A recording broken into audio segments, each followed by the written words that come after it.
اللہ کے محبوب علیہ السلام ایک دن مدینے سے گزر رہے تھے تو ایک شخص جس کا نام تھا سوا، تو وہ گھوڑا لیے جا رہا تھا، حضور کو پسند آ گیا، اس سے کہا کہ یہ بیچتے ہو؟ اس نے کہا بیچتا ہوں۔ کتنے کا؟ اتنے کا۔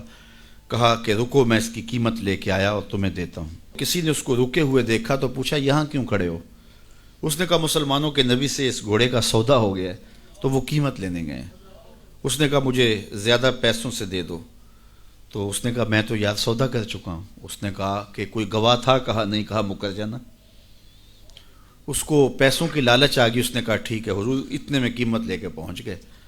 تو اس نے کہا میں نے تو آپ سے سودا کوئی نہیں کیا۔ حضور نے کہا ابھی تو سودا ہوا ہے۔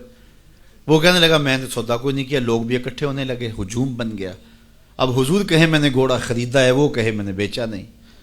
اب جب لوگوں کا ہجوم بنا تو لوگوں کے ہجوم کا بھی ایک پریشر ہوتا ہے۔ تو اس نے کہا کہ اگر بات لوگوں پہ چلی گئی تو صادق بھی یہ ہیں، امین بھی یہ ہیں، تو لوگ تو انہیں سچا کہیں گے۔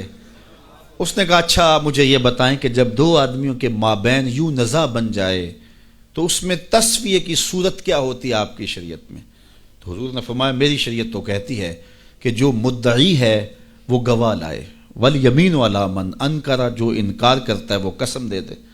اس نے کہا پھر ٹھیک ہے، آپ کا دعویٰ ہے کہ آپ نے گھوڑا خریدا ہے تو پھر آپ گواہ دیں، اور اگر آپ کے پاس گواہ نہیں ہے تو پھر میں قسم دے دیتا ہوں۔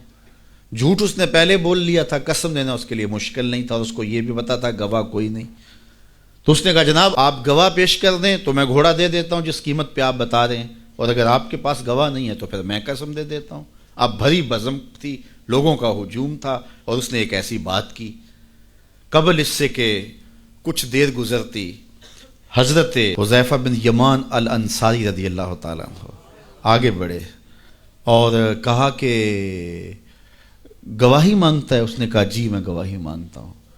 تو کہا میں گواہی دیتا ہوں، جتنے میں حضور نے بتایا اتنے میں سودا ہوا ہے اور حضور نے گھوڑا خریدا ہے۔ اس نے کہا جی ٹھیک ہے میرا مطالبہ پورا ہو گیا، گواہی چاہیے تھی، درکار تھی گواہی، وہ گواہی مل گئی۔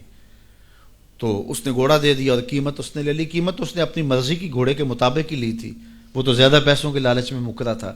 تو خیر اس کو راستہ نکلنے کا مل گیا، لوگ ہٹنے لگے تو حضور نے حضرت حذیفہ رضی اللہ تعالیٰ عنہ کو اشارے سے قریب کیا اور کہا کہ تم نے گواہی دی، تم تو موقع پہ موجود ہی نہیں تھے، تو تم نے گواہی کیسے دی؟ تو حضرت حذیفہ رضی اللہ تعالیٰ عنہ نے کہا حضور گھوڑا کیا ہے، آپ کے کہنے پہ تو ہم نے رب کی گواہی دے دی، ہم نے رب کو دیکھا تھا، آپ نے کہا نہ ہے تو ہم نے مان لیا، تو یہ گھوڑا کیا ہوتا ہے؟